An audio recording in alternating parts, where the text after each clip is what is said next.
Hi and welcome to the summer episode of Spotlight on UNBC. My name is Rob Van Anderkom. Coming up on the big show this month, we'll have a report on a major new development for the UNBC Athletics program. We'll have the scoop on a few other major UNBC announcements, and we'll show highlights from Convocation 1999, when 450 students received UNBC degrees. All that and more is coming up on this episode of Spotlight on UNBC for June 1999.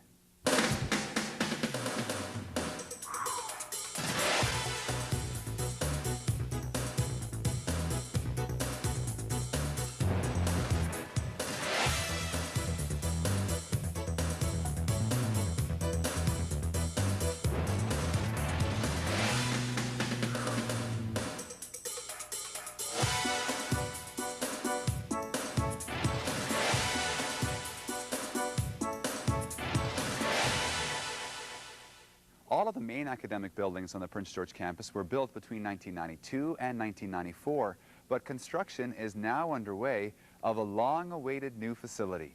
The state-of-the-art Enhanced Forestry Laboratory will be worth over $1 million and allow advanced research on northern forest management issues. The saw turning for the new facility was held at the end of May. A number of organizations have come together to make the new facility a reality and to support the research that will occur inside the new lab. Those organizations include Forest Renewal BC, West Fraser Timber, the Canada Foundation for Innovation, the BC Knowledge Development Fund, and the Slocan Group with its chairman, Ike Barber. We think we have put money where it needs to be put in the first place, which is basically providing a facility that can enhance the ability to grow trees faster and better.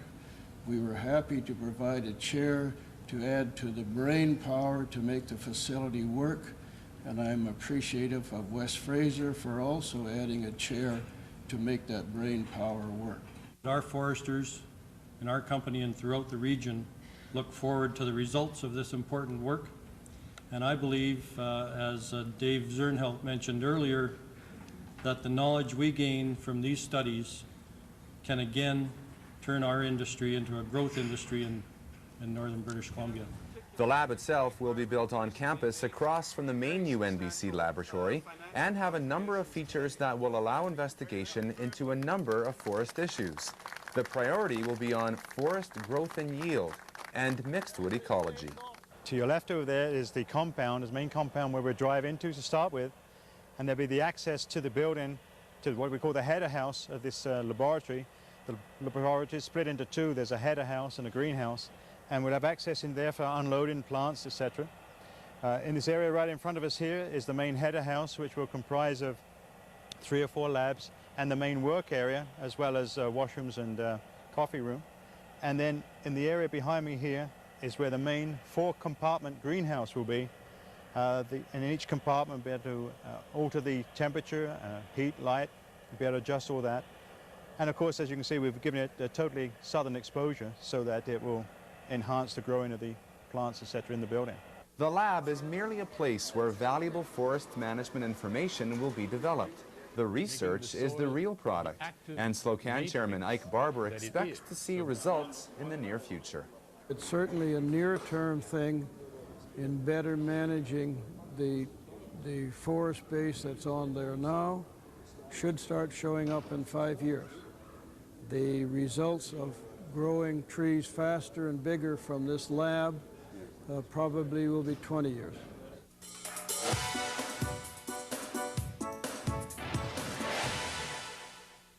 UNBC's ability to increase understanding of northern environmental issues was given an added boost recently in the Northern Rockies.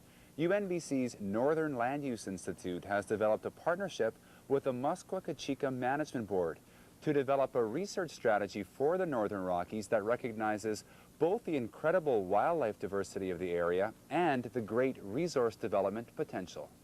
Today, as chair of the Muskwa-Kechika Advisory Board, I am very pleased to announce a new and important partnership. The Muskwa-Kechika Trust has formally designated $900,000 to the University of Northern British Columbia, and I'm very proud to make that announcement. It would be quite appropriate to applaud at this point. The opportunity for UNBC is cause for celebration. First, an overview of the Muskwa-Kechika area, also called the Northern Rockies, courtesy of the Ministry of Environment. This is the largest intact wilderness area south of the 60th parallel. Millions of hectares of rugged mountains, untouched valleys, and wild watersheds. A massive wild land larger than Nova Scotia. There is an extraordinary abundance of large mammals on a scale that does not exist anywhere else in the world outside Africa. It is truly North America's Serengeti. The contribution will increase the endowment to UNBC's Northern Land Institute to enhance understanding of northern development issues. But more specifically, the funding will help develop a research strategy for the spectacular Northern Rockies. A professor will be located in northeastern BC. There will be community workshops, and students will have the chance to learn in one of the largest pristine areas in North America. The opportunity is there to develop unique wilderness management strategies that can be applied around the world. To maintain it as a legacy for future generations means that any development that takes place there has to have minimal impact, and the impact has to be restored, mitigated as much as possible, as quickly as possible. And to achieve that in an economically reasonable way, I think, and in a socially acceptable way, I think is a major challenge. And if we can be front and center in that challenge, it's a great opportunity for the university.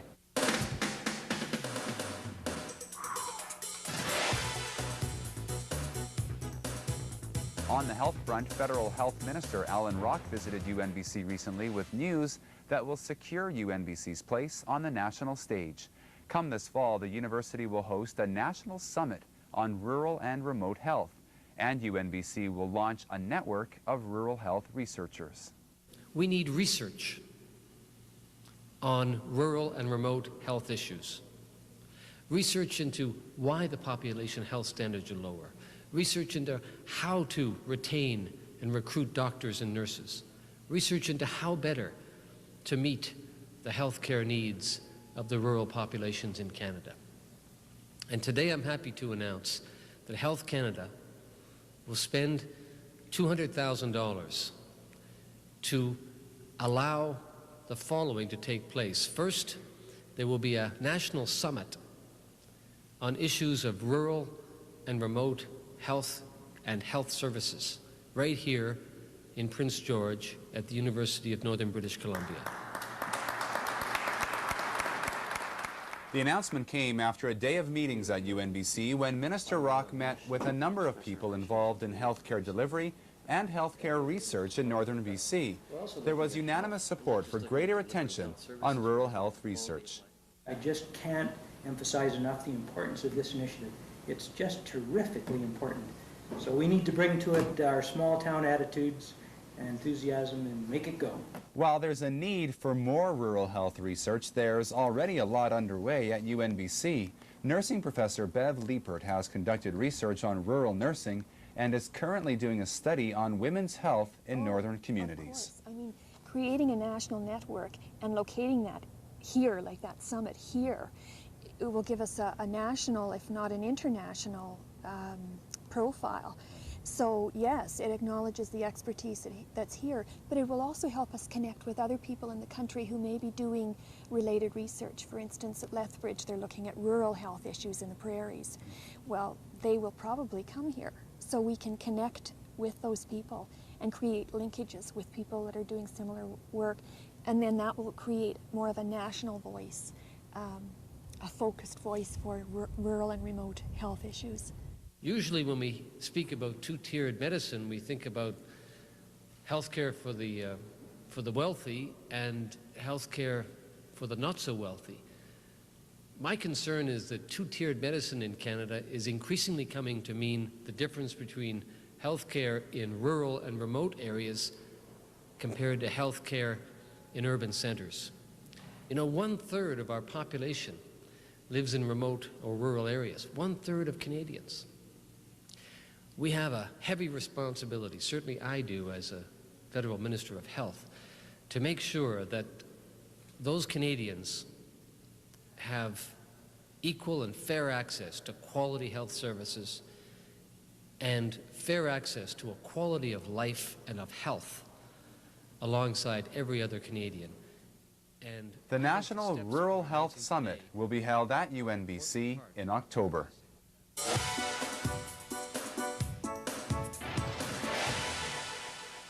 The day before the health minister visited, UNBC hosted Governor General Romeo LeBlanc.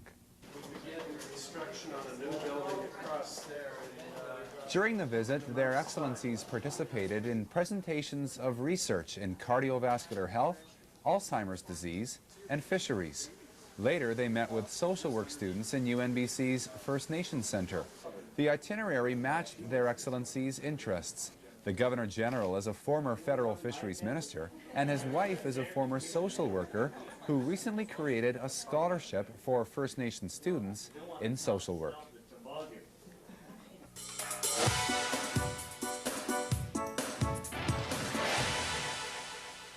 The UNBC Athletics program got a huge boost recently when it was officially accepted into the BC Collegiate Athletics Association.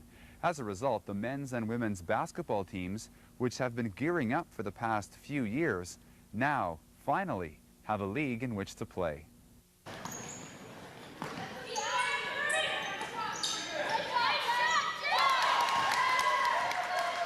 Where we go from here, well, we're going to be developing the program, offering an opportunity for student athletes that wasn't in Northern BC before, where they'll be able to pursue their athletic interests and also get a university degree. So we're going to be working internally within the university to improve situations or put strategies in place for students to make sure that they get through their degree, and also working with the league to hopefully develop additional sports down the road.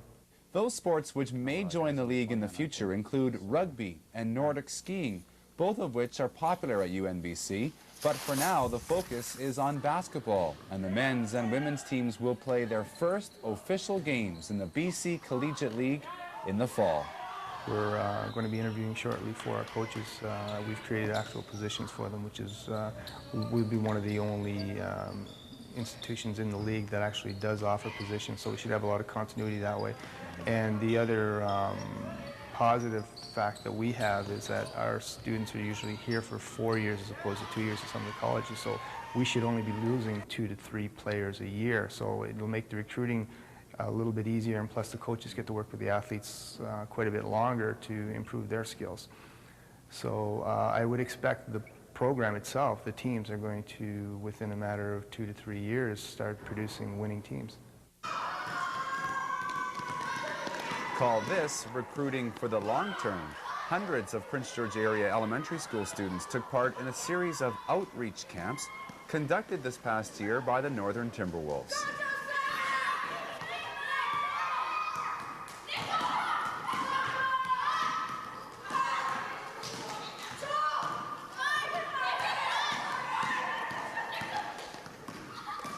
Well, it's outstanding because you get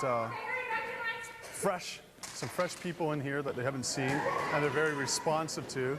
You got a new environment because you got new activities coming here. You don't get to see the same people over again. And energy. The people at UNBC have come in here with a whole lot of energy and just taken it and taken the kids' energy and channeled it into some activities, some competitive skills, and a lot of enthusiasm. It's taught good sportsmanship, and that it doesn't matter how old you are, that you can take part in everything. When we shoot the ball, we're going to push our platform to the ceiling. Everyone put their ball on their side. And then you're going to reach over and grab a cookie out of your mom's cookie jar. Okay? So, platform. See the angle of my arm? That's how you want your arm. Straight up and down, 90 degrees. Push the platform to the ceiling. Grab a cookie out of the cookie jar. By teaching, you learn yourself and kind of reinforce it in your head. And like when you're actually playing, you don't think of the things that Laura Lynn always tells you in practice. But then by teaching them yourself, you remember the things that Laura Lynn's always harping on you in practice, what to do and that. So it helps a lot. Like, to remind yourself. The most fun is doing layups with them because they think they know how to do it, but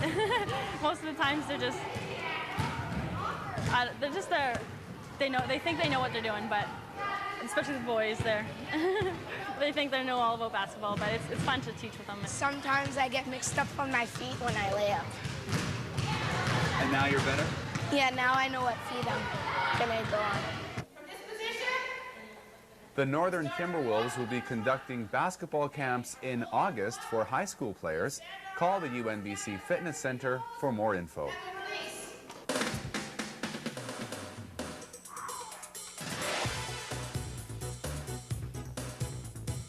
In terms of annual events, one of UNBC's most popular took place towards the end of the academic year. The annual Jazz Poetry Night gave students the chance to read and listen to their best compositions. Grinding a gap in the cityscape, pulling shortcut holes in the chain link, and on a day, my friend and I sneak to browse among the rubble. We touch the twisted I-beams of the parkwood, sneak a walk through its torn thoroughfares, smelling shadow scents of Orange Julius hot dogs and asbestos, taking the no loitering sign hand-painted. I let my neighbors know, look, the dying mall. The arts community at UNBC is extremely strong. We have talented people coming from every field, from biology to chemistry to First Nations studies to everything you can imagine. So by intertwining all of those things, we're creating an arts community that is going to be stronger than any other because it combines what every discipline has of its best. This is actually the 4th jazz night, because the first year we did it, we had 2. Stuff like that, I think it really helps, and it gets people, you know, we get people from the community. When Robert Perch read last night, we had people from the community. There's people from the community reading this evening. There's writers from the school. I think it really is it's a step in the right direction. And the crowd that we had show up for jazz night is the biggest yet, and I think it's a really good indication that these sorts of things will keep happening. Still with the art scene, staff and students from the UNBC First Nations Centre directed and acted in the Prince George production of the Rez Sisters. Because that's as close as I've been. It was the challenge of coming out and moving past being shy and quiet and not being able to. And my character is a really tough character and is quite different from who I am really, so it's been a challenge that way. We have built a little community within this community with the play, and so that's really neat. You know, I think the cast are just extraordinary people. They're incredible. They have such passion for this play and for the roles that they play, and so that's really been wonderful. Bingo card placed therein. Yes, ladies and gentlemen, the single card placed therein. The play depicts a group of women from a native reserve in their attempt to win the biggest bingo jackpot in the world. The production marked the first time that a play with an Aboriginal theme was performed at the local playhouse. It is bringing, I think, a different slant, I guess, into theater. Maybe slant isn't a good word, but certainly bringing in a different segment of the population of Prince George. I think that hasn't maybe been in the theater before.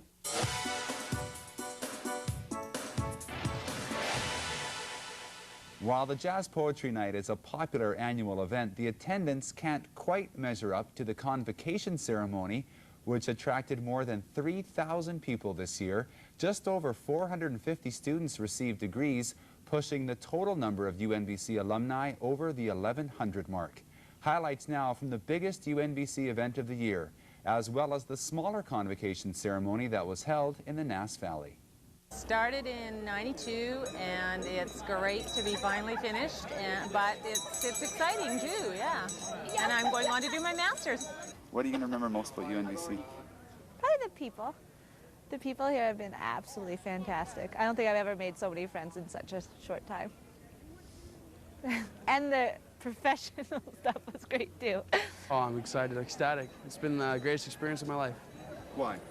Oh, it's just been an incredible institution. Professors have been incredible. They've really helped you guide through it. I've had your ups and downs. They've allowed you to have your kickbacks, and you're still able to make it through. It's just been a great place to be. What's going through my head? Yes, I'm done! A sense of relief, excitement, and anticipation was prevalent among the more than 450 students who entered the Prince George Multiplex on May 28th to receive their degrees. They were joined on this day by founding UNBC Chancellor Iona Campagnolo, who was the sole recipient of an honorary degree. It is appropriate that we become alumni together, because there are in your number many who have been a part of this bodaciously evolving institution since that sunny royal day in 1994, when UNBC first threw open its doors to the vast hopes and expectations of all of us. So which of the world's great mountains are the graduates climbing? Where is your personal line in the sand being drawn? Is it in health, in business, in the arts, in the sciences that your contribution to a better world is going to be registered or is being registered? Challenges are on every hand, and any can demand your life's dedication. This year's grad class included 7 international students, a dozen students from Calgary, more than 20 from Quesnel, and representing all of them was Michael Bosdet of Prince George, the recipient of the Governor General's Silver Medal for Academic Achievement and a graduate in chemistry. We're here. We made it. This is a milestone in our lives. From here on, we are no longer the future. We are the present. We are now. From here on, we are the ones making a difference. From here on, we are the ones making our voices heard. And so they should be. Don't shrug off or downplay what we've accomplished. This is big. It was an especially big day for the students who graduated with master's degrees, and many of them completed all of their coursework in regional teaching centers. I suffered, but it was worth it in the long run. We all suffered. My whole life has changed, and my whole career path is different now. We all started the same class, same group, same 17 original UNBC regional students. Yeah. And after 5 years, we're done. We're done. We're really done. done. We're happy. Moving on to Terrace, but still on the regional theme, the first graduates from a Terrace-based program in community health received their degrees this year. 13 students have been in the program, and the first courses were offered shortly after the official opening of UNBC. But the opportunity, I think, is the big thing. I would not have had an opportunity to do something at a master's level had it not been offered at the distance level. It's great to be done. The experience, once I was finished, I said, I was really glad I'd done it. You know, like, the whole thing was a great experience, and I think the university needs to be commended. UNBC Professor Ken Perkichin is the administrative leader of the Community Health Program. Not only have these students acquired master's degrees with the sort of professional advantages that are going to come to them from that, but this community now has a skill set that I wouldn't say it didn't have before, but it has been enhanced in a whole number of different ways that are going to translate practically into improved health for the region. And that's the thing that I think is important beyond anything that you might say is a source of pride to the university or to the students themselves. This is something for the community, and the community is going to be changed because of what's gone on here. The same thing could be said for the degree program in the NASS Valley. For the past few years, UNBC has been part of a Nisga'a Studies program offered locally. This year, more than a dozen students completed certificate programs, and 4 students graduated with bachelor's degrees in First Nations Studies with majors in Nisga'a Studies. It's benefit to our community to even have the students who receive their certificates is a good asset for our community and our valleys, because we're growing more and more, and that's what we need, is more and more certified and qualified people to work in any area that they wish to, and I think that's a total benefit for our whole valley. I do see it as a stepping stone because I'm planning to go into teaching, and I applied to SFU for their PDP program, which is a teaching certificate program, and I'm going to teach secondary. the way I see it, I see teaching as teaching in everyday life. So I think of passing on my knowledge that I have in my community and in the Valley for the most part. But professionally teaching, I'm going to teach First Nations Studies or Social Studies and History. UNBC has an affiliation with the Wilp Wilxo'oskwhl Nisga'a, which is the post-secondary institution in the NASS Valley. The affiliation means that students there can have local access to courses that are accredited by UNBC and can be applied towards earning UNBC degrees. I've noticed on these occasions that the Nisga'a are great gift givers and like to commemorate significant events through the gifts that they give.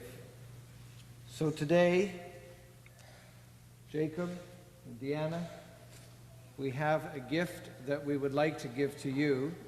First of all, there is a large plaque that will be brought forward by Alice Downing, the newly elected chair of the UNBC Board of Governors.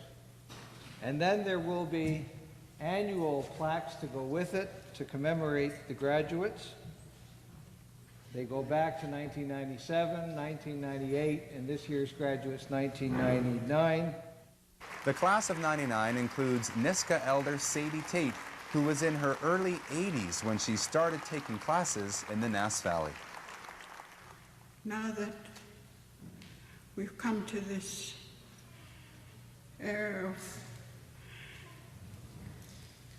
new life we're going to live, I'd like to encourage the young people to take up the language of Nisga'a. The dream of our elders is that one day we were to deliver post-secondary education programs and courses in each of our communities in the NASS Valley. I think we have taken a good step towards that dream. So I say to the graduates, I give you encouragement that you are the future of the Nisga'a Nation. You will walk with the stream, and you and your children and your grandchildren will actualize the stream. With our Nisga'a Treaty on the verge of being signed, I know we need a lot of people that have their education in various degrees. They need people in public administration. They need people in law. They need people in natural resources management. So I'd like to combine my degree with a degree in natural resources management as well as a certificate in public administration, because that would help our people out a great deal. Of the 4 Nisga'a Studies BA recipients, Cecilia was one of 3 to complete all of her coursework in the NASS Valley. I'm very proud. It didn't really sink into the fact that I did receive my Bachelor of Arts degree until they called my name. And I got all emotional. Yes, I'm very proud of myself. To my fellow graduate students, you took a big step, and 4 years doesn't seem so long now that the big day finally arrived. You have your degree. Hope you continue your educations and strive to be the best you can be, and realize that your dreams can come true.